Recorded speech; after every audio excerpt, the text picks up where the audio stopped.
अगण्य दिव्योरुगुणार्णव प्रभुः समस्त विद्याधिपतिर्जगद्गुरुः अनन्तशक्तिर्जगदीश्वरेश्वरः समस्तदोषातिविदूरविग्रहः नरसिंहोऽखिलाज्ञानमथध्वान्तदिवाकरः जयत्यमितसज्ञानकशक्तिपयोनिधिः धर्मविज्ञानवैराग्यपरमैश्वर्यशालिनः आनन्दतीर्थभगवत्पादान् वन्दे निरन्तरम्। नमोऽस्तु तात्विका देवाः विष्णुभक्तिपरायणाः धर्ममार्गे प्रेरयन्तु भवन्तः सर्व एव हि। श्रीमन्मध्वकृतान्तसन्ततकृतिः यन्निर्मितात्यद्भुता सर्वेधित्यसतिरिः तत्प्रवचना सत्या रमन्ते निशंसोऽसौ श्रीजयतीर्थपूज्यचरणः स्वग्रन्थशक्तिं परामस्मिन् जन्मनि यावदायुरखिलां विघ्नान् निवार्यादिशेत्।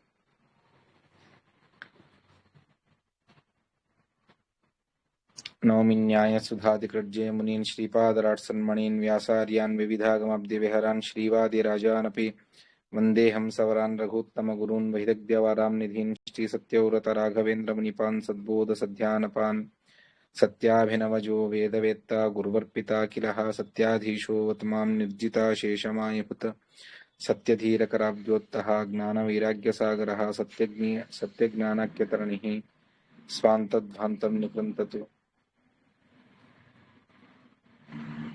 विद्यायां विबुधाचार्यं वेदज्ञानाब्धिचेन्दिरं दुर्मतध्वान्तमार्ताण्डं सत्यध्यानमुनिं भजे। सत्याभिघ्नकराब्जोत्तान् पञ्चाशद्वर्षपूजकान् सत्यप्रमोदतीर्थार्यान् नौमि न्यायसुधारतान् शास्त्रेषु पारदर्शमानं शास्त्रज्ञेषु च वत्सलं दीनभक्तोद्धारकरं सत्यात्मानं गुरुं भजे। विद्यापीठविधातारं विद्यावारिधिचन्द्रं विद्यार्थिवत्सलं वन्दे महामहिमसद्गुरुम् आपादमौलिपर्यन्तं गुरूणामाकृतिं स्मरेत् तेन विघ्नाः प्रणश्यन्ति सिद्ध्यन्ति च मनोरथाः। श्रीगुरुभ्यो नमः। हरिः ओम्। అక్షోభ్యతీర్థుల వారు కిం పశు పూర్వదేహే అని చెప్పగానే పరివర్తితులై వచ్చి మీరు నన్ను అనుగ్రహించాలి అని చెప్పేసి ప్రార్థన చేసుకున్నారు. చేసుకున్నటువంటి ఆ టీకాకృత్పాదుల వారికి, జయతీర్థుల వారికి అప్పటికి ఇంకా రఘునాథ అని పేరు, వారు వచ్చారు. కానీ తండ్రి ఒప్పుకోలేదు. ఇంటికి పిలుచుకువెళితే అక్కడ ఘోరమైనటువంటి దృశ్యాన్ని చూసి, సరే ఇతడు మా అబ్బాయి కాదు అని తిరిగి పిలుచుకొని వచ్చారు. ఆ సందర్భంలో ఆశ్రమాన్నిచ్చి జయతీర్థ అని నామకరణాన్ని చేశారు. జయ అంటే జయాన్ని ఇచ్చేటువంటి, తీర్థం అంటే శాస్త్రము అని అర్థం. తీర్థం అంటే అందువలనే ఆనంద తీర్థ అంటే ఆనందదాయకమైనటువంటి తీర్థాన్ని ఇచ్చిన వారు. ఎందువల్ల అంటే కోశం ఆ విధంగా చెప్తూ ఉన్నది. తీర్థం శాస్త్రే అధ్వరే క్షేత్రే అని అభిధానం ఉన్నది. తీర్థం అంటే శాస్త్రము, అదేవిధంగా క్షేత్రము అని. అందువల్ల ఇక్కడ తీర్థము అంటే శాస్త్రము అని అర్థం. అటువంటి శాస్త్రాన్ని లోకానికి ఇచ్చినటువంటి మహానుభావులు, జయప్రదమైనటువంటి శాస్త్రాన్ని మనకి ఇచ్చినటువంటి మహానుభావులు టీకాచార్యుల వారు అని. జయతీర్థాన్ని నామకరణం చేసి అడుగుతారు గురువుల వారు, ఏం తెలుసు నీకు అంటే వాళ్ళు అంటారు, నాకేమీ తెలియదు. సంధ్యాధికం వేత్తియః,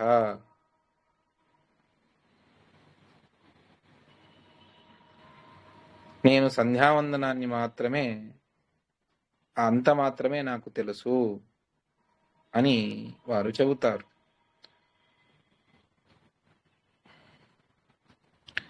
సరే అలాగే కానివ్వు అని చెప్పేసి వారు తర్వాత తామే ఉపదేశాన్ని చేస్తారు.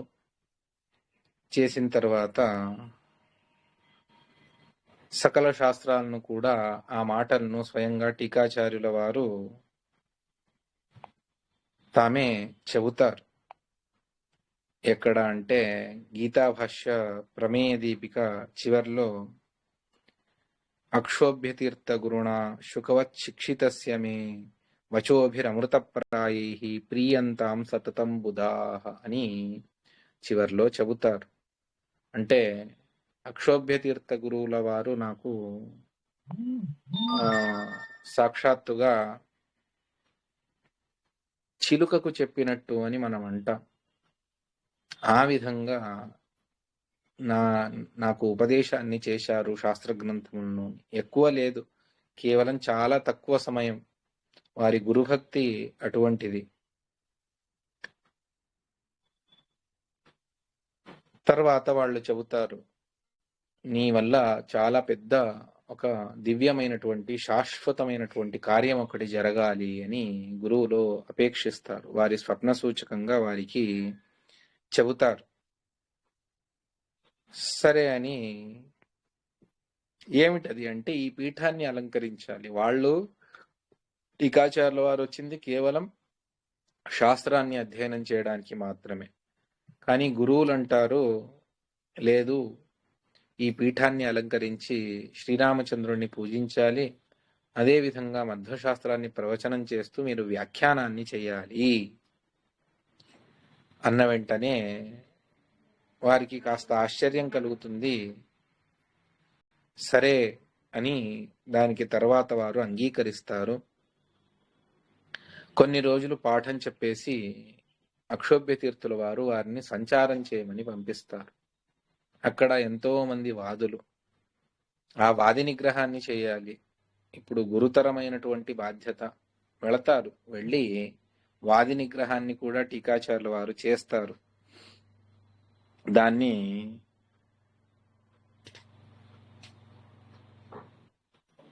చెబుతారు. ఏవం జిత్వాకువాదీన్ అగమదేహ గురు శ్రీమదక్షోభ్యతీర్థ ప్రాంతం మద్భాగమస్తు ప్రతిదినమశృణోద్భక్తి నమ్రస్తదంతే. ప్రతిరోజు పాఠాన్ని చెప్పేవారు. ఆ పాఠాన్ని వింటూ వింటూ ఆ ఆచార్యుల వారి తత్వాన్ని ఇది రెండవసారి వినడం. ఒకసారి వృషభ రూపంలో సాక్షాత్తుగా మధ్వాచార్యుల వారి ముఖం నుండే సకల శాస్త్రాలను విన్నటువంటి మహానుభావులు టీకాచార్యుల వారు ఇది అక్షోభ్య తీర్థుల వారి ద్వారా అదే విషయాన్ని, ఎందువల్ల అంటే అక్షోభ్య తీర్థుల వారు కూడా ఆచార్యుల వారి ముఖార విందం నుండే శాస్త్రాన్ని తెలుసుకున్నటువంటి మహానుభావులు. అందువల్ల వారు కూడా యథావత్తుగా ఆచార్యుల వారు ఏ విధమైనటువంటి క్రమాన్ని అనుసరించి చెప్పారో అదే క్రమంలోనే వాళ్ళు కూడా ఉపదేశాన్ని చేసేవారు. అది రెండవసారి వారికి, రెండవ జన్మలో మరొకసారి మధ్వాచార్యుల వారి. ఎందువల్ల అంటే వేదవ్యాసుల వారి బ్రహ్మసూత్రాల్లో చెబుతారు, ఆవృత్తి రసకృత్ ఉపదేశాత్ అని. ఇది శాస్త్రం ఒకసారి చదివేసి నేను వదిలిపెడతాను అంటే కుదరదు. ఆవృత్తి ఎన్నిసార్లు మీరు ఆవృత్తి చేసి విషయం మీకు అవగాహనకు రావాలి అంటే ఆవృత్తి ఎక్కువగా చెయ్యాలి. అందువల్ల ఆ ఆవృత్తిని విశేషంగా చేశారు టీకాచార్యుల వారు. సాక్షాత్ దేవతలే, వాళ్ళు చదవనటువంటి విషయమే లేదు, గ్రంథమే లేదు. అయినా కూడా మనం తెలుసుకోవాలి. ఏ జన్మలో వచ్చినా కూడా దాన్ని, అర్థాత్ వేరే వారికి ఆ సౌభాగ్యం ఉండదు, కానీ ఏ జన్మలో ఉన్నా కూడా అది భగవంతుడి ప్రతిపాదించేటువంటి శాస్త్రమును అవశ్యంగా చదవాలి అని చెప్పేసి అక్షోభ్య తీర్థుల వారి దగ్గర సకల శాస్త్రాలను మద్భాగమాంస్తు ప్రతిదినమశృణోద్భక్తి నమ్రస్తదంతే. చాలా విచిత్రం. ఆచార్యుల వారి శాస్త్రములను ప్రతిదినం ఒక్కరోజు వదిలిపెట్టకుండా గురువులకు వినేయులైనటువంటి శిష్యులుగా ఉండి భక్తి నమ్ర, శాస్త్రం మీద భక్తి ఉన్నది, గురువుల మీద అపారమైనటువంటి భక్తి. ఎందువల్ల అంటే ఇదంతా కూడాను గురువు అనుగ్రహం ద్వారానే సిద్ధిస్తుంది తప్ప గురువు అనుగ్రహం లేకపోతే తత్వశాస్త్రం శూన్యమే ఒక అర్థంలో. ఆచార్యుల వారు తంత్రసారంలో చెబుతారు, శుభాన్ ధ్యాయంతి ఏకామాన్ గురుదేవ ప్రసాదజాన్ ఇతరాన్ ఆత్మపాపోత్థాన్ తేషాం విద్యా ఫలిష్యతి అని.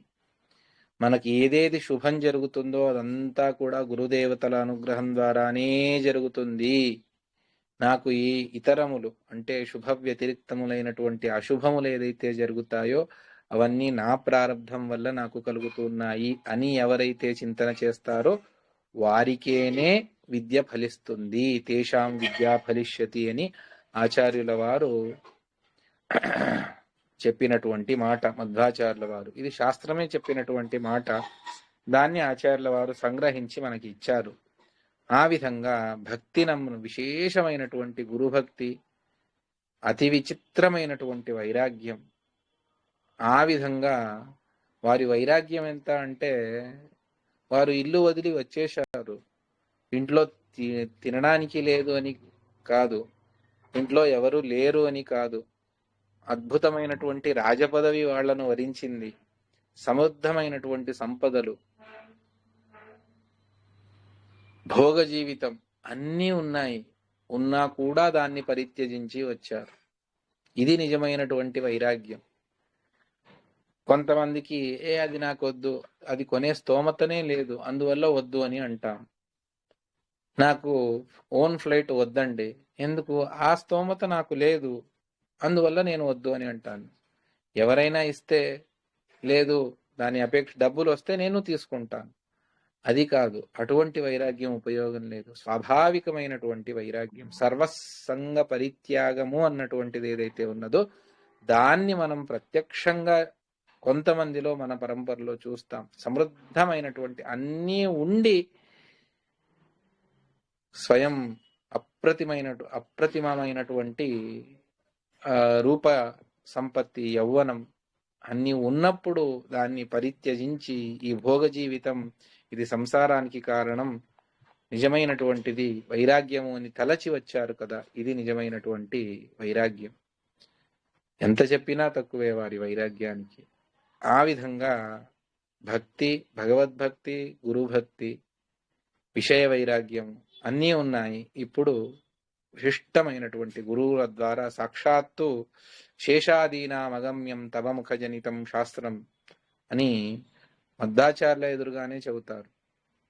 ఎందువల్ల అంటే శేషాది దేవతలకు కూడా అగమ్యమైనటువంటిది మధ్వాచార్యుల వారి శాస్త్రం.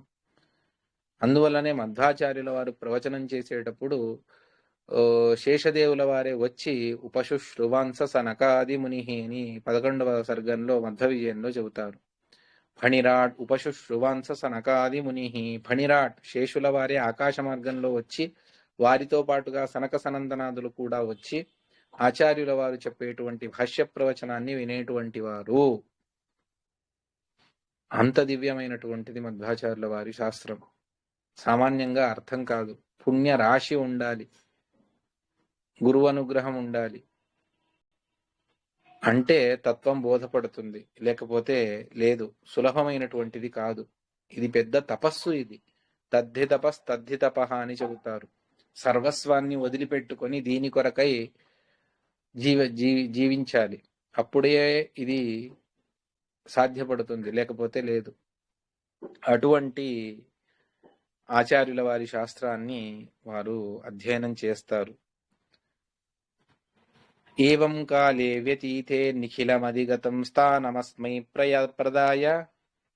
తర్వాత వారు అక్షోభ్యతీర్థుల వారు సమగ్ర విద్యనంతా కూడా బోధించి తర్వాత వారు దేవతల ప్రార్థన మేరకు వచ్చినటువంటి కార్యాన్ని పూర్తి చేసుకుని అక్షోభ్యతీర్థుల వారు పరలోక యాత్రను చేస్తారు.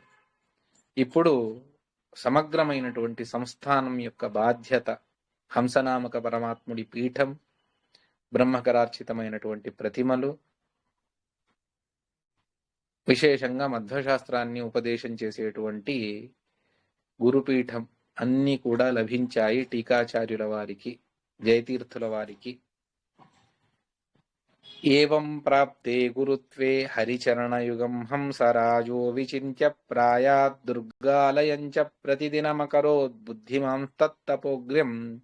దుర్గా తస్మాత్ ప్రసన్నా హ్యవదతి తరాం భక్తినం రమ్యతీంద్రం వాంఛాం కస్మిన్ యతీంద్రేత్యవదతి దేహి పూగంచ ఘంటాం ఘంటాం పూగీ ఫలంచేత్యుభయమపి తతః ప్రాప్య మద్భాగమస్తు వ్యాకుర్వన్ గ్రామమేకం యరగుల ఇతి చ ఖ్యాయుతం ప్రాప్య శైలం. చాలా అద్భుతంగా వ్యాసతీర్థుల వారు తమ గురువుల వారి గురించి చెబుతారు.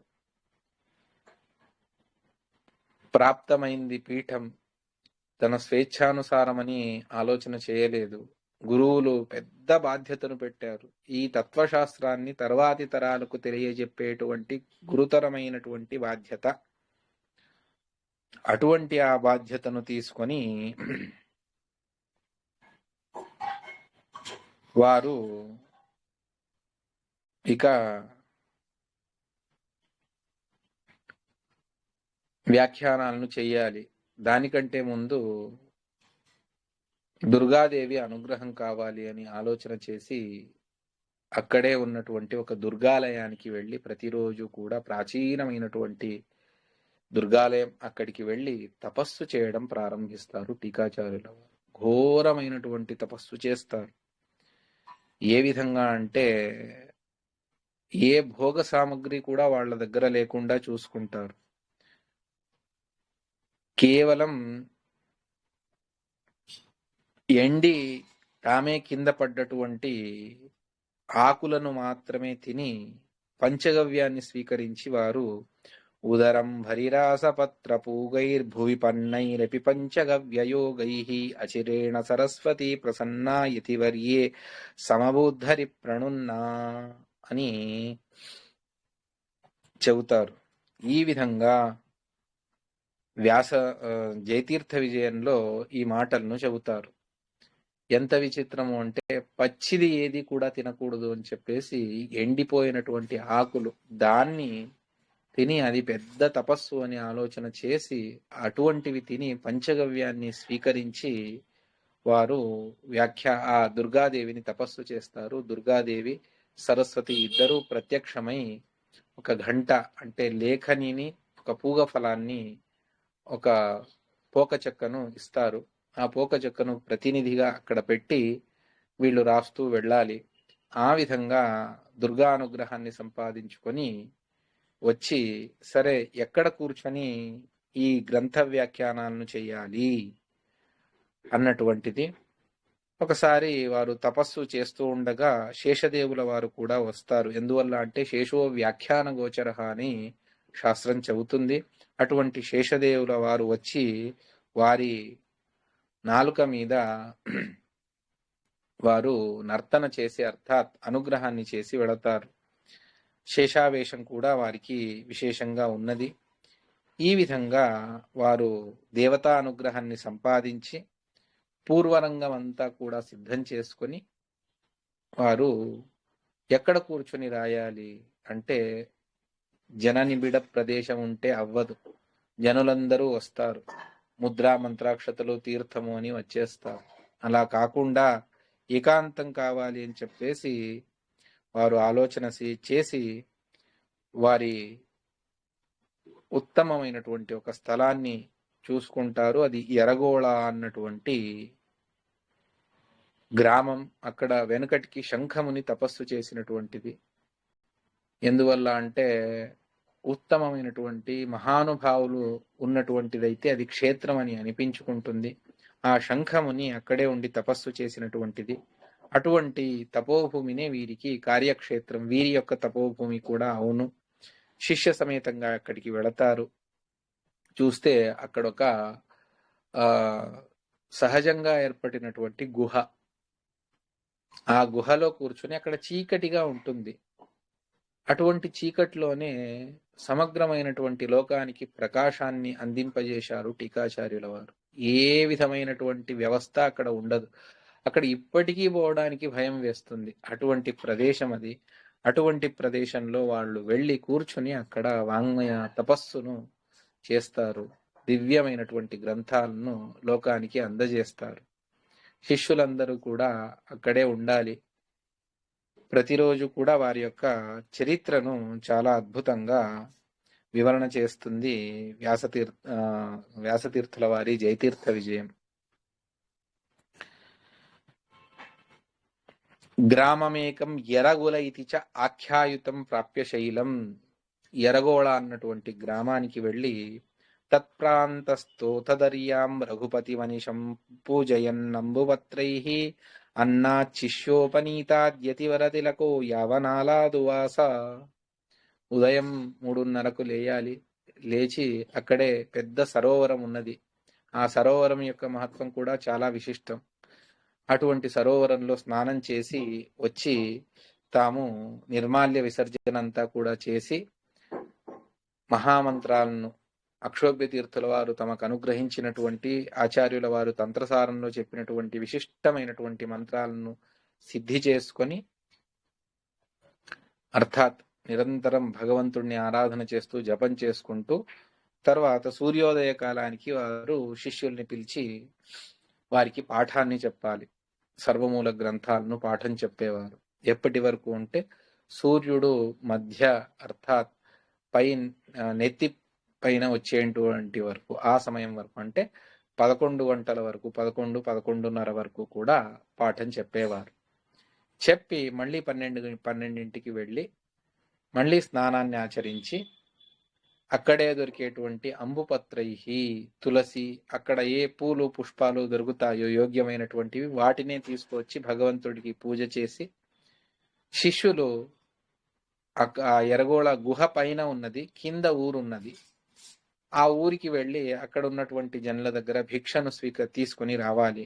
ఏమిటి పంచభక్ష పరమాన్నాల అంటే కాదు, యావనాళాదు వాస అని చెబుతారు. యావనాళం అంటే జొన్న, దాన్ని నూకలు చేసి దాన్ని అందులో ఉప్పు లేదు, కారం లేదు, ఏమీ లేదు, దాన్ని ఉడికించి అంత మాత్రమే ఇక్కడ తినడం. యతివరతిలకు యావనాలాదువాస, యావనాలాన్ని తిని వారు ఉండిపోయారు టీకాచార్యుల వారు. చూడండి, ఇల్లు లేదు, ఏమీ లేదు. గీతలో భగవంతుడు ద్వాదశాధ్యాయంలో ఒక మాటను చెబుతాడు. ఏమిటి అంటే అనికేత స్థిరమతి భక్తిమాన్మే ప్రియో నరః. నికేతం అంటే ఇల్లు అని, అనికేతం అంటే ఎవరు ఇంట్లో కూడా ఉండరు, నా కొరకు తమ ఇంటిని కూడా పరిత్యాగం చేసి నా యందు స్థిరమైనటువంటి మతి కలవారు, అటువంటి వారిని నేను అనుగ్రహిస్తాను, అటువంటి భక్తులు నాకు చాలా ప్రియులు అని అనేక మాటలను చెప్తూ వస్తారు. భక్తిమాన్మే ప్రియ ఏతు ధర్మ్యామృతమిదం అని చెప్పి భక్తాస్తే అతీవమే ప్రియాహ అని భగవంతుడు చెబుతాడు. అక్కడ అనికేత స్థిరమతి భక్తిమాన్మే ప్రియో నరః అని. ఇల్లు కూడా వదిలిపెట్టి, అందువల్లనే ఇంట్లో లేరు టీకాచార్యుల వారు, గుహలో ఉండి సాధన చేసుకున్నటువంటి మహానుభావుడు. ఇంత సాధన చేస్తే కానీ మధ్వాచార్యుల వారి గ్రంథములకు వ్యాఖ్యానం చేయలేం. చూడండి ఎంత కఠోరమైనటువంటి తపస్సు చేశారు టీకాచార్యుల వారు. వాళ్ళు కావాలంటే నా సాధన నాకున్నది, అక్షోభ్య తీర్థుల వారు నాకు ఉపదేశం చేశారు, నా పని అయిపోయింది అని అనుకుంటే, అలా కాదు. వేదవ్యాసుల వారు, మధ్వాచార్యుల వారు, అక్షోభ్య తీర్థుల వారు అందరూ కలిసి వారికి ఉపదేశం చేసి మీరు తరువాతి తరాలకు అందించాలి అంటే ఏదో కొంత ఇచ్చినా కూడా ఎవరు ప్రశ్నించే వాళ్ళు ఎవరు? మీరు ఇంతే ఎందుకు ఇచ్చారు, ఇంకా ఎందుకు ఇవ్వలేదు అని ఎవరూ లేరు కదా. కానీ శిష్య దయతో, అనుగ్రహంతో వాళ్ళు ఇచ్చినటువంటి గ్రంథవాంగ్మయం అది చాలా అంటే లోకోత్తరమైనటువంటిది. మహానుభావులు, మేధావి మూర్ధన్యులు అని ఎవరైతే అయ్యారో వాళ్ళందరూ కూడా నతమస్తకులైనటువంటిది టీకాచార్యుల వారికి. అంత అద్భుతంగా వారు వ్యాఖ్యానాన్ని చేస్తారు. ఏవం తిష్టన్ గుహాయాం ప్రకరణ దశకం సాధువాక్యైర్వివిచ్య భాష్య వ్యాఖ్యాం తథాను ప్రశమిత కుమతాం వ్యాకరోచ్శ్రీజయార్యః తాత్పర్యం గీతికాయ సుహృతమకరోత్తత్ ప్రశంసంచ భాష్యం ఋగ్భాష్యం వ్యాకరద్యో వివరణమత సన్యాయ సద్విస్తృతేస్తు ఈశావాస్యస్య భాష్యం ప్రవిదిత సుమనా ప్రశ్నషట్కస్య భాష్యం వ్యాచష్టే సద్వచోభిః ప్రశమిత కుమతి శ్రీజయార్యోరరాజ. ఏమేం వ్యాఖ్యానం చేశారు టీకాచార్యుల వారు? మొత్తం వారి గ్రంథాలు 21.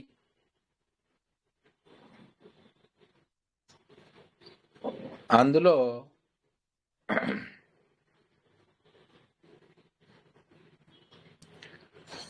18 అది వ్యాఖ్యాన గ్రంథములు, 3 స్వతంత్ర గ్రంథములు అని. చాలా ఇందులో ఒక విశిష్ట ఏదో భగవత్ సంకల్పం ఉన్నది. అది మనం ఊహించుకోవడానికి మనకు సాధ్యపడదు. ఎందువల్ల అంటే వారి పేరు జ అన్నటువంటిది ఇది వ్యాకరణంలో అర్థాత్ ప్రాచీన సంస్కృతంలో చెప్పేటప్పుడు వర్గీయ వ్యంజనాలు అని చెప్పేసి స్వరములు వ్యంజనాలు అని విభాగం చేసి అందులో వర్గీయ వ్యంజనాలు అని కవర్గం, చవర్గం, టవర్గం, తవర్గం, పవర్గం అని విభాగం చేస్తారు. యారలవ ఇది కాస్త వేరు అని చెబుతారు. అందులో ఈ చవర్గంలో 3వ అక్షరం జ అంటే ప్రారంభం నుండి వర్గీయ వ్యంజనాలను తీసుకుంటే 5 వర్గాలు 25 అక్షరాలు. అందులో క నుండి జ వరకు మనం లెక్క తీసుకున్నట్టయితే 8వ అక్షరం జ, చ జ 8వ అక్షరం. ఎరలవ దాన్ని ప్రత్యేకంగా విభాగాన్ని చేసి చెబుతారు. అందులో య మొదటిది. జ య అంటే 8 1 అంకానాం వామతోగతి అన్నటువంటిది సంస్కృత నియమం. అందువల్ల దాన్ని తిరగవేస్తే 18. ఆచార్యుల వారి గ్రంథములకు 18ంటికి వీళ్ళు వ్యాఖ్యానాన్ని చేశారు టీకాచార్యుల వారు. ఈ విధంగా జయ అన్నటువంటి తమ పేరు అందులో వస్తుంది. అది 18, రెండింటినీ కలిపితే 18 అవుతుంది. అర్థాత్ 2 సంఖ్యలను రాస్తే అటువంటి ఆ 18 గ్రంథాలకే టీకాచార్యుల వారు వ్యాఖ్యానాన్ని చేశారు. ఏమేమిటి? ఏవం తిష్టన్ గుహాయాం ప్రకరణ దశకం, ప్రకరణ గ్రంథములు అని. ప్రకరణ గ్రంథములు అని ఆచార్యుల వారి సర్వమూలంలో సూత్ర ప్రస్థానం, గీతా ప్రస్థానం, ఉపనిషత్ ప్రస్థానం వీటికి ప్రతి ఒక్కరూ రచన చేశారు. అంటే పూర్వాచార్యుల వారు రామానుజ సిద్ధాంతంలో కూడా ఉన్నది. అదేవిధంగా అద్వైత సిద్ధాంతంలో కూడా ఇది ప్రస్థానత్రయము అని ప్రసిద్ధమైనటువంటిది. ఈ ప్రస్థానత్రయంలో మొట్టమొదటిది సూత్ర ప్రస్థానం, ఉపనిషత్ ప్రస్థానం, తర్వాత గీతా ప్రస్థానం. వీటికి అందరూ కూడా రాశారు. కానీ ఆచార్యుల వారు, మధ్వాచార్యుల వారు తాము కేవలం వీటికి మాత్రమే రాయకుండా ఇంకా రెండింటిని ఎవరు కూడా స్పర్శనే చేయలేదు. అటువంటిది ఆచార్యుల వారు వేదములకు భాష్యాన్ని రచన చేశారు. ఇతిహాసములను ఎవరు కూడా ముట్టుకోలేదు. ఇతిహాసంలో వచ్చినటువంటి గీతకు మాత్రమే రాశారు. ఆచార్యుల వారు రెండింటికి అర్థాత్ మహాభారత మరియు రామాయణాలకు కలిపి తాత్పర్య నిర్ణయాన్ని రచన చేస్తే యమక భారతం అన్నటువంటిది స్వతంత్ర గ్రంథం. ఈ విధంగా ఆచార్యుల వారిది అది ఒక ఇదైతే ఒకేసారి ఉన్నతమైనటువంటి సూత్ర ప్రస్థానంలో శిష్యులకు ప్రవేశం చాలా కష్టం.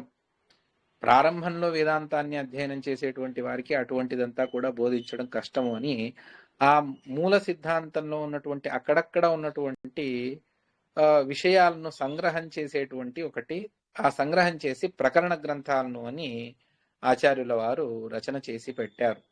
అవి ఎన్ని అంటే అవి 10 ఉన్నాయి. ఆ 10 కాకుండా ఇక ఈ తంత్రశాస్త్రానికి సంబంధించి ఒక గ్రంథాన్ని, స్తోత్రాలను కొన్నింటిని ఆచార్యుల వారు ఈ విధంగా రచన చేసి, సదాచారములకు సంబంధించి కొన్ని ఈ విధంగా ఆచార్యుల వారు రచన చేసి ఇచ్చారు. అందులో ప్రకరణ గ్రంథాలు అంటే శాస్త్రం యొక్క ఏకదేశములు. వాటిని చదువుకుంటే ప్రధానమైనటువంటి శాస్త్రంలో మనకు ప్రవేశం సులభంగా దొరుకుతుంది. అందువల్ల ఆ ప్రకరణ గ్రంథాలను చెబుతారు. ఇది ప్రతి ఒక్క సిద్ధాంతంలోనూ ఉన్నది. న్యాయ సిద్ధాంతంలోనూ ఉన్నది, అద్వైత సిద్ధాంతంలోనూ ఉన్నది. అదేవిధంగా ఆచార్యుల వారు శిష్యానుగ్రహం కొరకు రాశారు. అవి 10 ఉన్నాయి. ఆ 10ంటికి కూడా ఖండనత్రయం, తత్వసంఖ్యానం, తత్వ వివేకం, మాయావాద ఖండనం, ఉపాధి ఖండనం, మిథ్యాత్వానుమాన ఖండనం 5, ప్రమాణ లక్షణం, కథాలక్షణం, తత్వోద్యోతం, తత్వనిర్ణయ, కర్మ నిర్ణయ అన్నటువంటి 10 గ్రంథాలు. ఇవన్నీ కూడా ప్రకరణ గ్రంథాలు అని చెప్పేటువంటి సంప్రదాయం. ఈ ప్రకరణ గ్రంథాలు చాలా ముఖ్యమైనటువంటివి. ఇది వేదాంత ప్రారంభ అధ్యయనానికి తత్వసంఖ్యానం, తత్వవివేకం, ప్రమాణ లక్షణ, కథాలక్షణ ఇవన్నీ కూడా చాలా ఉపయుక్తమైనటువంటివి. వాటికి టీకాచార్యుల వారు మొట్టమొదట శిష్యులకు అది కావాలి కదా, వాటికి వ్యాఖ్యానాన్ని రచన చేస్తారు. దివ్యమైనటువంటి అమోఘమైనటువంటి రచనను చేసి పెడతారు. దాని తర్వాత ప్రధానమైనటువంటిది ఆచార్యుల వారి సిద్ధాంతంలో అది భాష్యం, బ్రహ్మసూత్ర భాష్యం. మొత్తానికి ఆచార్యుల వారు సూత్ర ప్రస్థానం మీద 4 గ్రంథాలను రచన చేశారు. అవి సూత్రానికి ప్రతి ఒక్క సూత్రాన్ని వ్యాఖ్యానం చేసేటువంటి భాష్యం. తరువాత త్రివిక్రమ పండితాచార్యుల వారు, ఆచార్యుల వారి సాక్షాత్ మధ్వాచార్యుల వారి సాక్షాత్ శిష్యులు, వారు అడుగుతారు, స్వామి మీ భాష్యంలో ఉన్నటువంటి యుక్తిని మా బుద్ధి సంగ్రహించుకోవడానికి సాధ్యపడటం లేదు, అందువల్ల యుక్తి ప్రధానంగానే ఒక గ్రంథాన్ని, పరమత సిద్ధాంతాలను, అన్ని సిద్ధాంతాలను నిరాకరణ చేసి వేదవ్యాసుల వారి హృదయాన్ని ఆవిష్కరించి మన సిద్ధాంతం ఇది అని అత్యంత స్పష్టంగా తెలిసేటువంటి యుక్తి ప్రధానమైనటువంటి ఒక శాస్త్రాన్ని రచన చేసి ఇవ్వండి. అప్పటికి ఆచార్యుల వారు అన్ని గ్రంథాలను రచన చేసేసి ఉంటారు. దాన్నే చెబుతారు, గ్రంథేభ్యేభ్యో అగాధేభ్యో యుక్తయోనో దురుద్ధరాహ మనోమంద్యాత్తతో గ్రంథం వ్యక్త తర్క తతిం కురు ఇత్యర్థితో వ్యధాన్మద్వః సోను వ్యాఖ్యాం సతాం సుధాం దుర్వాది గర్వాద్రి పవిం మాయిద్వాంతర విద్యుతిమ్మని మధ్వ విజయంలో చెబుతారు. ఆ విధంగా అద్భుతమైనటువంటి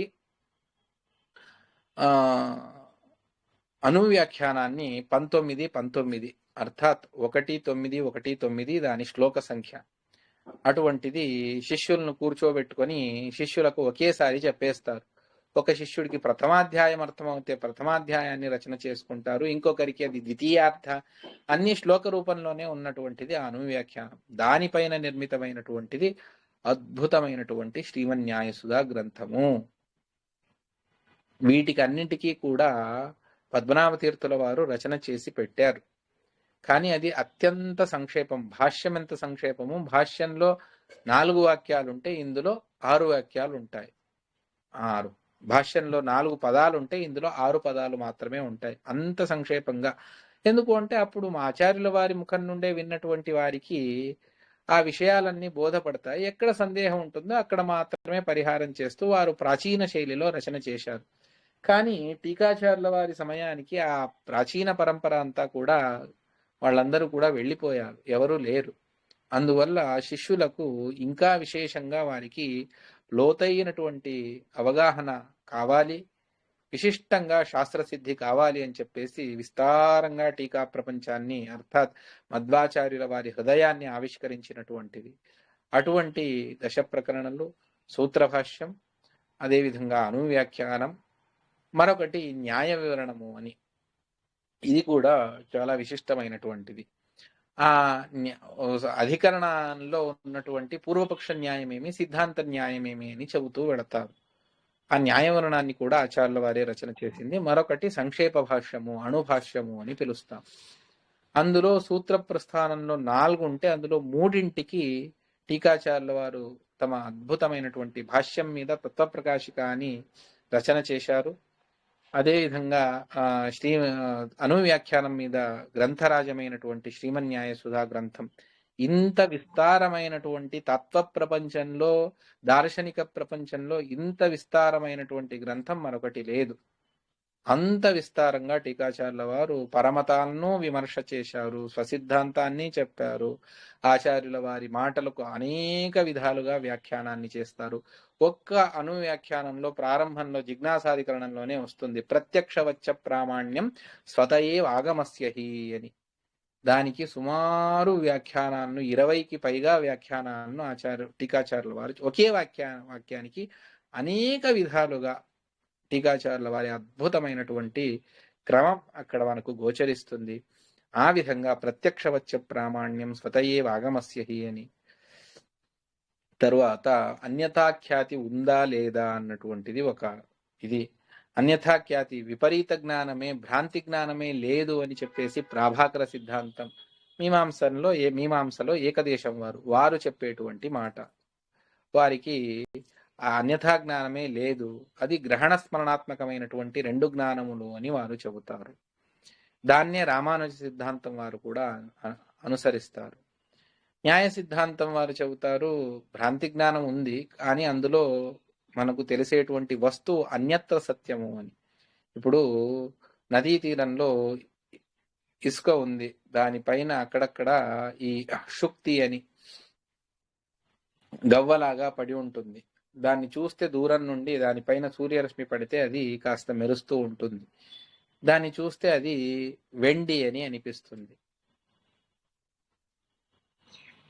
అది భ్రాంతి జ్ఞానము అని. ఇదం రజతం ఇత్యాకారకం జ్ఞానం భ్రాంతి జ్ఞానం. దాన్ని చూసి అక్కడ నిజంగా ఉన్నది శుక్తి, కానీ మనకు జ్ఞానం కలిగింది రజతము అని. ఆ విధంగా రజత జ్ఞానం మనకు కలిగింది అని చెప్పేసి అది భ్రాంతి అని అందరూ అంగీకరించారు.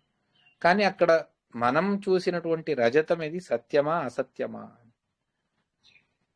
అసత్యమైతే మనకు జ్ఞానం కలగకూడదు అన్నటువంటిది సత్యేన్ నబాధ్యేత అసత్యేన్ నప్రతీయేత అన్నటువంటిది అందరూ వాదులు చెప్పినటువంటి సిద్ధాంతం. అసత్ అయితే అది మనకు కంటికి కనిపించకూడదు, ఆ విధంగా ఉంటుంది. మరి ఆ వస్తువు ఏమిటి అని భ్రాంతి జ్ఞానం ఉన్నదా? ఇది పెద్ద విషయం శాస్త్రంలో. ఒక్కొక్క వాదులు, బౌద్ధవాదులు ఒక విధంగా చెప్పారు, అద్వైత సిద్ధాంతం ఒక విధంగా చెప్పింది, న్యాయ దర్శనం ఒక విధంగా చెప్పింది. అక్కడ కనిపించింది రజతమే కనిపించింది, కానీ అక్కడ రజతం సత్యం కాదు, అది ఆపణంలో సత్యము అని న్యాయ దర్శనం వారు చెబుతారు. ఆపణం అంటే అంగట్లో అది సత్యము, అక్కడ సత్యం కాదు అని. ఆచార్యుల వారు చెబుతారు అత్యంత అసదేవ రజతం ప్రత్యభాత్. అత్యంత అసత్యమైనటువంటి రజతమే నాకు అక్కడ కనిపించింది, అది ఇంకెక్కడా సత్యం కాదు. త్రైకాలిక నిషేధ ప్రతియోగి అది అని చాలా దానికి వివరణ చాలా అద్భుతంగా ఆచార్యుల వారు చెబుతారు. ఇంత అద్భుతమైనటువంటి అన్యథాఖ్యాతి వివరణ దాన్ని ఆచార్యుల వారి కేవలం ఒక పదం హి అన్నటువంటి ఒక పదం మీద, ఒక అక్షరం మీద అన్యథాఖ్యాతిని నిర్మించుకొని వెళతారు. జిజ్ఞాసాధికరణంలో చాలా హృదయ భాగంలో ఉన్నటువంటి ఘట్టం అది. పరవాదాన్ని అంతా కూడా నిరాకరణ చేసి చేసి చేసి సిద్ధాంతాన్ని టీకాచార్యుల వారు చెప్పేటువంటి క్రమం లోకోత్తరం లోకోత్తరం లోకోత్తరం. అది మన మాటల్లో ఏమి వర్ణించడం సాధ్యం. వ్యాసరాజులంతటి వ్యాసరాజుల వారే, రాఘవేంద్ర స్వాముల వారే దీన్ని వర్ణించడానికి మాటలు లేవు అని చెబుతారు. ఇక మనం ఏం వర్ణిస్తాం చెప్పండి. అంత అద్భుతంగా శ్రీమన్యాయసుధా గ్రంథాన్ని, సుధా అంటే అది భూలోకంలో నిజంగా సుధానే, అమృతమే అది. దానికంటే దాన్ని మించినటువంటి అమృతం వేరొకటి లేదు అని మహామహా పండితులు, యతీశ్వరులు, శాపానుగ్రహ సామర్థ్యం కలవారు. ఇప్పుడు మనం రాఘవేంద్ర స్వాముల వారిని చూస్తాం, వారి దర్శనాన్ని చేసుకుంటాం, వారి నామస్మరణ చేస్తాం, జపం చేస్తాం, బృందావనం ఉంటే ప్రదక్షిణ నమస్కారాలను చేస్తాం. అటువంటి ఆ రాఘవేంద్ర స్వాముల వారు చెబుతారు ప్రతి వాక్యం ప్రతిపదం అనేక ఆకూతి గర్భిత సుధా అథాపి గ్రంథాల్పత్వాయని వచ్చింది. ఈ శ్రీమన్యాయ సుధా దానికి వారు పరిమళ అన్నటువంటి వ్యాఖ్యానాన్ని చేశారు. చాలా దివ్యంగా వ్యాఖ్యానాన్ని చేస్తారు అదే శ్రీమన్యాయ సుధా గ్రంథానికి. చేస్తూ వారొక మాటను మొదటి పద్యానికి నారాయణం నిఖిల పూర్ణ గుణైక దేహం అన్నటువంటి ఆచార్యుల వారి ఆ పద్యానికి టీకాచార్యుల వారు 7 విధాలుగా వ్యాఖ్యానాన్ని చేస్తారు. ప్రారంభ శ్లోకానికి 7 విధాలుగా ప్రత్యేక దృష్టితో వారు ఆ సందర్భానికి అనుగుణంగా వ్యాఖ్యానాన్ని చేస్తారు. ప్రమాణ పురస్సరంగా, స్తుతి పరత్వంగా, భగవంతుడి లక్షణానికి అనుగుణంగా ఈ విధంగా చేశారు. ఆ 7ంటికి వ్యాఖ్యానం తరువాత ఈ మాటను రాఘవేంద్ర స్వాముల వారు చెబుతారు. ప్రతివాక్యం ప్రతిపదం. శ్రీమన్యాయసుధా గ్రంథంలో ఉన్నటువంటి ప్రతివాక్యం ప్రతిపదం నాకు అనేక అర్థాలు నాకు ఇందులో గోచరిస్తూ ఉన్నాయి, కానీ ఎక్కువ చెబితే శిష్యులు చదవలేరు, శిష్యులకు అంత బుద్ధి లేదు, అందువల్ల కొన్నిటిని మాత్రమే నేను ఇక్కడ చెప్తూ ఉన్నాను అని. అథాపి గ్రంథాల్పత్వాయ నొచ్యతే. గ్రంథం అల్పంగా ఉండాలి శిష్యులు అధ్యయనం చేయడానికి, అందువల్ల నేను చెప్పడం లేదు. దీని అర్థం శ్రీమన్యాయసుధా గ్రంథంలో నేను రాసినంత ఇంతే అర్థాలున్నాయి అని కాదు. ఒక్కొక్కరికి ఒక్కొక్క అద్భుతమైనటువంటి ప్రమేయాలు అందులో గోచరిస్తూ వెళతాయి. దాన్ని వ్యాఖ్యానం చేసేటువంటి క్రమమే చాలా విచిత్రం. అదే శ్రీమన్యాయసుధా గ్రంథానికి ఉత్తరాది మఠ పరంపరలో వచ్చినటువంటి టీకా విద్యాధీశ తీర్థుల వారు అని చెప్పేసి వారు ఒక వ్యాఖ్యానాన్ని రచన చేశారు. అది వాక్యార్థ చంద్రిక అని దాని పేరు. దాని గురించి చెప్పాలి అంటే పండిత మండలిలో ఒక మాటను చెబుతారు. ఈ శ్రీమన్యాయసుధా గ్రంథాన్ని అధ్యయనం చేయడానికి 12 సంవత్సరాలు కావాలి అంటే 12-14 సంవత్సరాలు 12-14 సంవత్సరాలు శ్రీమన్యాయసుధా గ్రంథాన్ని ఎవరైతే అధ్యయనం చేస్తారో వారికి వాక్యార్థ చంద్రిక అర్థమయ్యేటువంటి స్తోమత ఉంటుంది అని. అటువంటి ఆ వాక్యార్థ చంద్రికను విద్యాధీశుల వారు రచన చేసింది కూడా చాలా విచిత్రం. వారు సర్వసంగ పరిత్యాగాన్ని చేసి కేవలం వాడు వస్త్రాన్ని కూడా కట్టుకునేవారు కాదు, కేవలం కౌపీనం మీదే ఉండిపోయేవారు. రోజు భోజనం ఏమిటి అంటే పాత బియ్యం, దాంతో అన్నం వండితే ఆ అన్నానికి ఉప్పు లేదు, కారం లేదు, ఇంకే పదార్థాలు లేవు.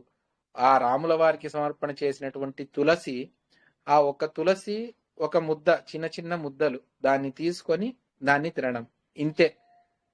అది 8-9 ముద్దలు, అంత మాత్రమే తినేవారు. అంత ఎందుకు అంటే ఈ జీవితం కొనసాగాలి, అర్థాత్ దైవ కార్యానికి ఈ దేహం ఉండాలి. దేహంలో శక్తి లేకపోతే మనం చేయలేం. అందువల్ల ఈ విధంగా తపస్సు చేసి వారు వాక్యార్థ చంద్రికను నిర్మాణం చేశారు. ఇదే శ్రీమన్యాయసుధా గ్రంథం మీద. సత్యవ్రత తీర్థుల వారు, అది సామాన్యంగా వాగ్వజ్రము అని శ్రీపాదరాజుల వారు రచన చేసినటువంటి కృతి అని, అది ఇప్పటికి మనకు దొరకలేదు, కాలక్రమంలో ఎక్కడో పోయింది. తర్వాతది అందరికంటే ముందు రచన చేసినటువంటి కృతి అంటే అది సత్యవ్రత తీర్థుల వారు. వారు పూర్వాశ్రమంలోనే దాన్ని రచన చేసినట్టుగా ఐతిహ్యం ఉన్నది. వారు రచన చేసినటువంటి ఆ వాక్యములే ఎంతో తర్వాతి వారిలో విద్యాధీశ తీర్థుల వారు రచన చేసిన తర్వాతి ఇక్కడంతా కూడా మనకు ప్రస్ఫుటంగా గోచరిస్తాయి. అటువంటి సత్యవ్రత తీర్థుల వారు సుధా వివృతి అన్నటువంటి దాన్ని రచన చేశారు. ఆ సుధా వివృతి దాని వాక్యాలను తర్వాత వచ్చినటువంటి సత్యసంధ తీర్థుల వారు దాన్ని వారి వృందావనం ముందు కూర్చొని వ్యాఖ్యానం చేసేటప్పుడు ఆ శ్రీమన్యాయసుధా గ్రంథానికి సత్యవ్రత తీర్థుల వారి వ్యాఖ్యానాన్ని చెప్తూ ఉంటే అందులో ఉన్నటువంటి అర్థగాంభీర్యాలను చెబితే స్వయంగా సత్యవ్రత తీర్థుల వారు పెద్ద వృందావనం వారిది, రాఘవేంద్ర స్వాముల వారి వృందావనం వల్లే పెద్ద వృందావనం. అది వృందావనమే ఇలా తల ఊపుతుందట. చాలా అద్భుతంగా చెప్పారు సత్యసంధ తీర్థుల వారు మా అభిప్రాయాన్ని అని. అంటే వారికి వీరికి సుమారు ఒక 150 సంవత్సరాల ఆంతర్యం ఉన్నది. అటువంటిది సత్యసంధ తీర్థుల వారు చెబితే వృందావనం చచాల అని వారి స్తోత్రంలో వస్తుంది. అంత అద్భుతంగా ఒక్కొక్క వారి వ్యాఖ్యానాలు చాలా అద్భుతంగా ఉన్నాయి. యాదవారిల వారు వారి వ్యాఖ్యానం అయితే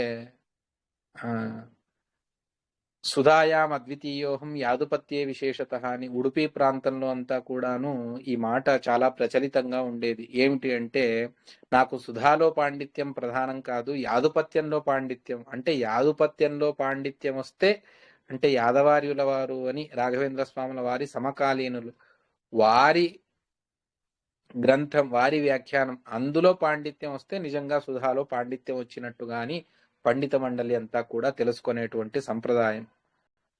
సుధాయాం అద్వితీయోహం యాదుపత్యే విశేషత, యాదుపత్యంలో నాకు విశేషమైనటువంటి పాండిత్యము అని.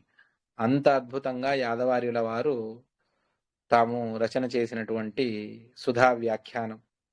ఒకసారి రాఘవేంద్ర స్వాముల వారు తాము శ్రీమన్యాయ సుధా గ్రంథాన్ని శిష్యులకు పాఠం చెప్పి మంగళం చేస్తారు. మంగళ సందర్భంలో మంగళానువాదము అని చేస్తారు. సుమారు 3-4 గంటల పైన వాళ్ళంతా కూడా అందులో ఉన్నటువంటి రహస్యాలన్నింటినీ కూడా తమ అనువాదంలో చెప్తూ వెళ్ళారు. వెళితే అప్పుడు అంతా అయిన తర్వాత రాఘవేంద్ర స్వాముల వారు ఈ సుధామంగళానికి యాదవార్యుల వారు వచ్చి ఉంటే నాకు చాలా సంతోషం కలిగేది అని. ఎక్కడో దూరంలో ఒక చెట్టు కింద యాదవార్యుల వారు అక్కడే కూర్చున్నారు. ఎవ్వరికీ తెలియదు. ఏదో ఒక కంబళిలాగా ఉన్నటువంటి షాలు కూడా కాదు, అది కంబళి. దాన్ని కప్పుకొని వచ్చి కూర్చున్నారు యాదవార్యుల వారు. అంతా వింటూ ఉన్నారు.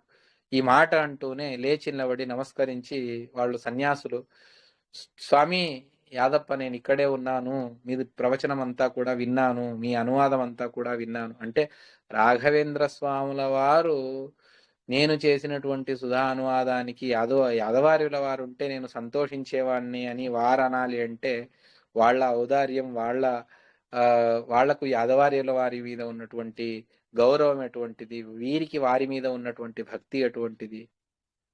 ఇద్దరు కూడా సుధా వ్యాఖ్యానకారులే. చాలా అద్భుతంగా సుధా గ్రంథాన్ని వ్యాఖ్యానం చేసినటువంటి మహానుభావులు. అంటే తమ జీవిత సారసర్వస్వము ఏదైనా ఉంది అంటే అది టీకాచార్యుల వారి గ్రంథాలకు వ్యాఖ్యానాన్ని చేస్తేనే మా జీవితం సార్థకము అని ఆ మహానుభావులందరూ కూడా ఆలోచన చేశారు.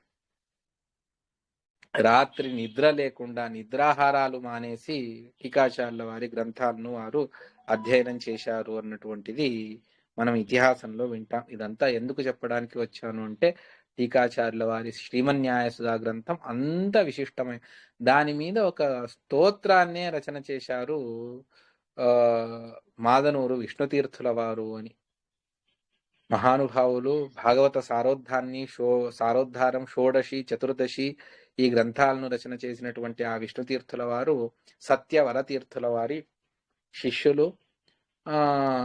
విష్ణుతీర్థాన్ని స్వతంత్రంగా ఉండి శిష్యులకు పాఠాన్ని చెప్పి 108 సార్లు శ్రీమన్యాయ సుధా మంగళాన్ని చేసినటువంటి మహానుభావులు విష్ణుతీర్థుల వారు చెబుతారు, యదు తాపసలభ్యమనంత భవైస్తదుతో పరతత్వమిహైక పద జయతీర్థకృతౌ ప్రవణో న పునర్భవభాగ్భవతి ఇది మతిరిహి మమ. వెనుకటికి తపస్సు చేసుకోవడానికి అరణ్యాలకు వెళ్ళి మునులు సుమారు 100,000 సంవత్సరాలు తపస్సు చేసేవారు. యదు తాపసలభ్యం అనంత భవై, అంత తపస్సు చేస్తే వారికి భగవంతుడు అనుగ్రహించి మోక్షాన్ని, అర్థాత్ అపరోక్ష జ్ఞానాన్ని అనుగ్రహించి వారికి భగవంతుడు తన మోక్షాన్ని ఇచ్చేటువంటి వాడు.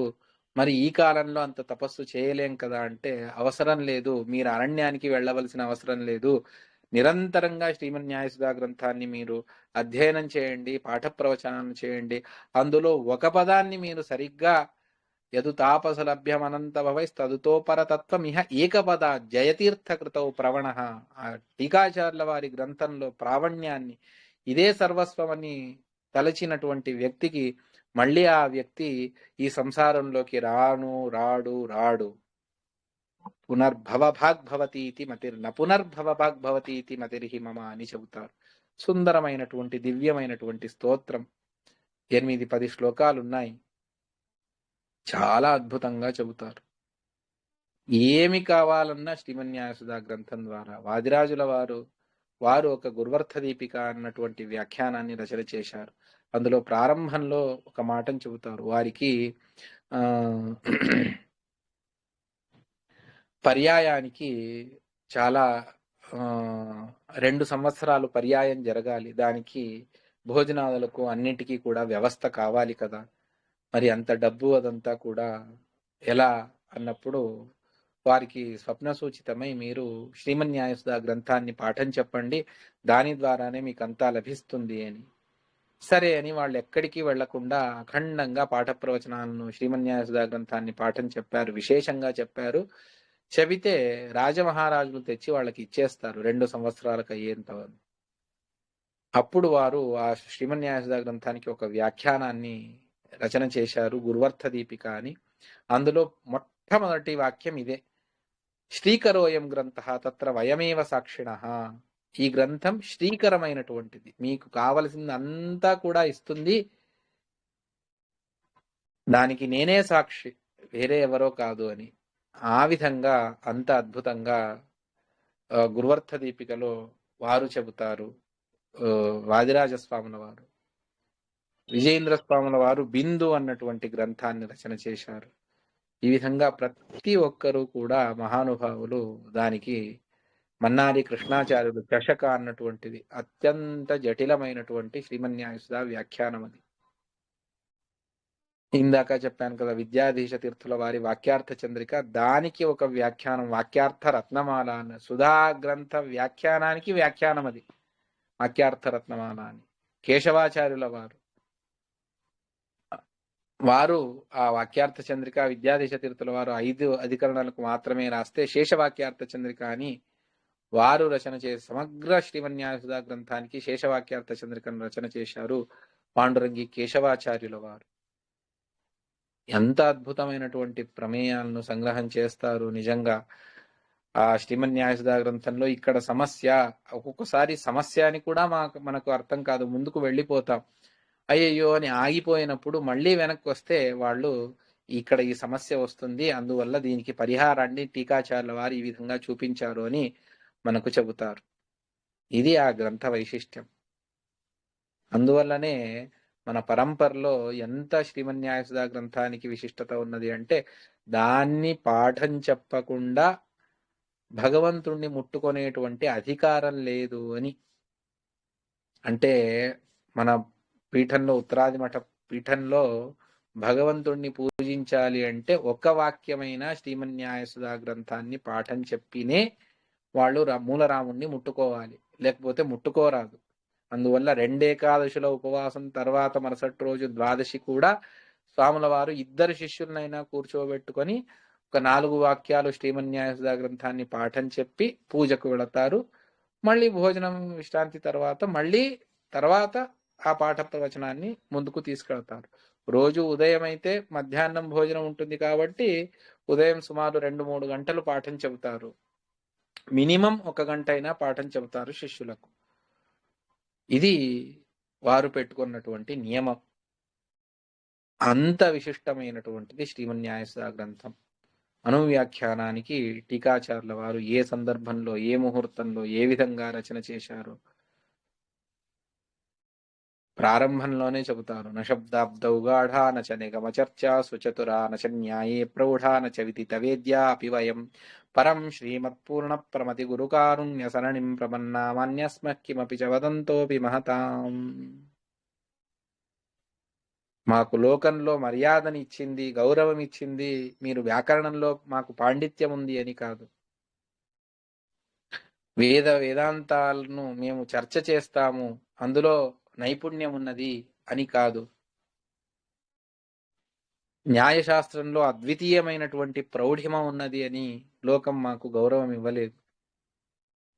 తెలుసుకోవలసినటువంటి సర్వస్వాన్ని వీళ్ళు తెలుసుకున్నారు, సర్వజ్ఞులు వీళ్ళు అని మాకు ఎవరు కూడా గౌరవం ఇవ్వరు. ఎందుకు గౌరవం ఇస్తారు? ఇది టీకాచార్యుల వారి మాట. శ్రీమన్యాయసుధా మంగళాచరణంలో వచ్చేటువంటి మాట ఇది. నశబ్దాబ్దౌ గాఢా నచ నిగమ చర్చా సుచతురా నచ న్యాయే ప్రౌఢా నచ విదిత వేద్యా అపి వయం పరం శ్రీమత్పూర్ణ ప్రమతి గురుకారుణ్య సరణిం ప్రపన్నామాన్యాస్మః కిమపి చ వదంతోపి మహతాం. ఆ మధ్వాచార్యుల వారి కృపాదృష్టికి పాత్రులయ్యాము అని చెప్పేసి మాకు లోకంలో ఇంత గౌరవం ఉన్నది అని. అంటే స్వాహంకారాన్ని నిరాకరణ చేసుకునేటువంటి సందర్భంలో టీకాచార్యుల వారు అద్భుతమైనటువంటి సకల శాస్త్రముల్లో వాళ్ళు పారంగతులు, వాళ్లకు తెలియనటువంటి శాస్త్రమే లేదు. వ్యాకరణం, సాహిత్యం, వేదాంతం, ఉపనిషత్తులు, గీత, మహాభారతం, రామాయణం అన్నీ తెలుసు. బౌద్ధ, జైన, చార్వాక, శాక్త, ప్రాభాకర అన్నీ తెలుసు. వారికి తెలియనటువంటి ఇదే లేదు. అందువల్లనే వాళ్ళను మధ్వాచార్యుల వారిని సర్వజ్ఞులు అని పిలిస్తే వాళ్ళను సర్వజ్ఞ కల్పులు అని వాళ్ళను పిలుస్తారు.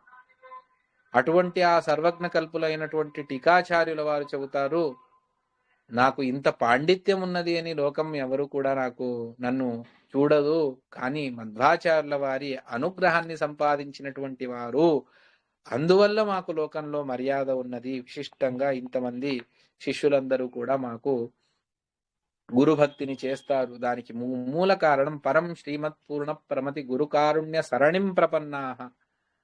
ఆ మధ్వాచార్యుల వారి కారుణ్యాన్ని పొందాము, అందువల్ల మాకు ఇంత లోకంలో విశిష్టమైనటువంటి స్థానము అని. చూడండి ఎంత వినయము టీకాచార్యుల వారికి. ఒక్క మాటను చెప్పగలను, ఇదంతా నాది సర్వస్వం, నేను రచన చేసింది అని చెప్పినా కూడా ఎవరు కాదనేటువంటి ధైర్యం సమగ్రమైనటువంటి మధ్వ సమాజానికి లేదు.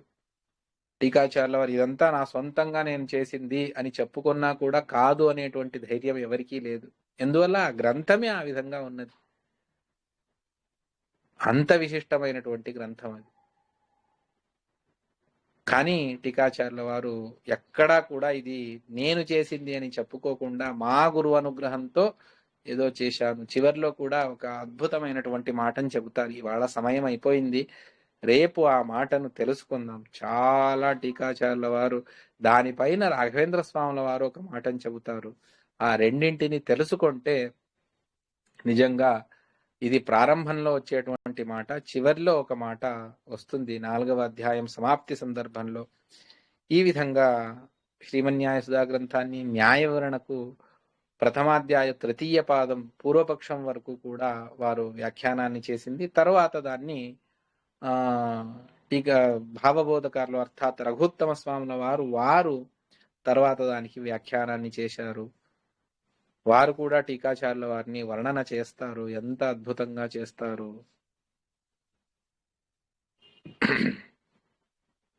తరువాత గీతా ప్రస్థానానికి ఉపనిషద్ భాష్యములకు వ్యాఖ్యానాన్ని చేస్తారు.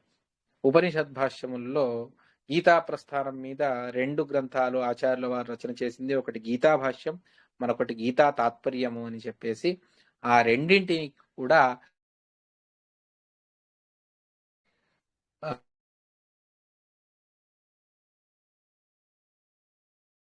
దాని తర్వాతది ఉపనిషత్ ప్రస్థానములు. అందులో రెండింటికి ఈశావాస్యం మరియు షట్ప్రశ్నం రెండింటికి టీకాచార్యుల వారు రచన చేసి మిగిలిన వాటికి రచన చెయ్యాలి. ఆ సందర్భంలో వారి శిష్యులు వ్యాసతీర్థుల వారు సాక్షాత్ శిష్యులు పీఠాన్ని అలంకరించలేదు. కానీ టీకాచార్యుల వారి విశిష్టమైనటువంటి సేవను చేసినటువంటి మహానుభావులు వారు కొన్ని తాళపత్రాలను తీసుకొచ్చి పెడతారు ముందు. టీకాచార్యుల వారు దాన్ని చూసి చాలా సంతోషించి, ఇదే లోకంలో ప్రసిద్ధి, చూడండి శిష్యుల ప్రసిద్ధి కావాలి అని చెప్పేసి ఇదే లోకంలో వారు మిగిలిన 8ంటికి వ్యాఖ్యానాన్ని ఒక ఈశావాస్యం షట్ప్రశ్నం మొదలు పెడితే కేన, కఠ, ఆథర్వణ, తైత్తిరీయ, అదేవిధంగా మాండూక్య, ఐతరేయ, బృహదారణ్యక, ఛాందోగ్య, ఈ అన్నింటికీ కూడాను వ్యాసతీర్థుల వారు రచన చేసినటువంటి వారు మధ్వాచార్యుల వారి భాష్యానికి వ్యాఖ్యానాన్ని చేశారు. అందువల్ల ఇది లోకంలో ప్రసిద్ధి చెందని అని శిష్యానుగ్రహాన్ని చేసి తాము మిగిలిన ఉపనిషద్ భాష్యాలకు వ్యాఖ్యానాన్ని రచన చెయ్యలేదు, వ్యాసతీర్థుల వారి గ్రంథాలే చాలు అని చెబుతారు టీకాచార్యుల వారు. చూడండి, శిష్యుల మీద నువ్వెందుకు రాశావు, నా మాట ఎందుకు వినలేదు, నేను రాసేవాడిని కదా, అవన్నీ తీసుకెళ్ళిపో, ఇవేమీ కాదు. వాళ్ళు ఏం చెప్పారో గురువు అనుగ్రహాన్ని, గురువు ఆదేశాన్ని స్వీకరించి, అర్థాత్ గురువులు చెప్పినటువంటి పాఠాన్ని వాళ్ళు అక్షర రూపంలో పెట్టారు కాబట్టి దాన్ని చూసి సంతోషించి టీకాచార్యుల వారు ఇదే లోకంలో ప్రసిద్ధి చెందని అని చెప్పేసి చెబుతారు. ఈ విధంగా టీకాచార్యుల వారి శిష్యవాత్సల్యం కూడా అంతే అద్భుతమైనటువంటిది. ఈ విధంగా టీకాచార్యుల వారు మొత్తం ఋగ్భాష్యానికి ఒక వ్యాఖ్యానాన్ని చేశారు, దాన్ని చెబుతారు.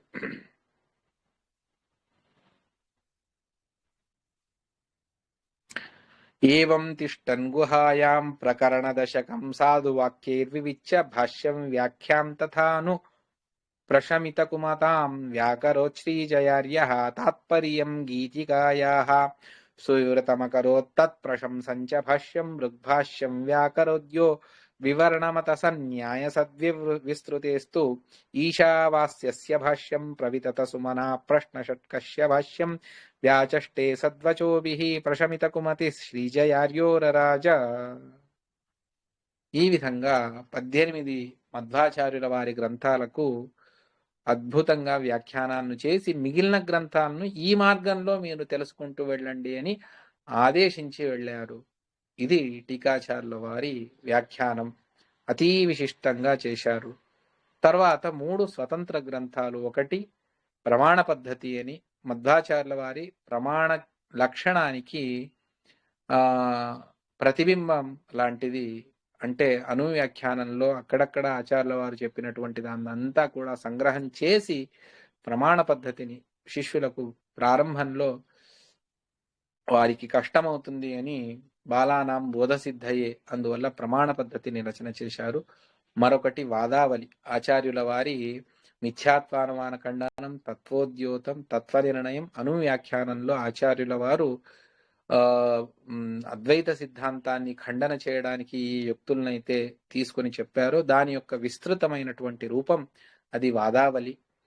తర్వాత పద్యమాల అన్నటువంటి మరొక స్వతంత్ర గ్రంథాన్ని రచన చేశారు.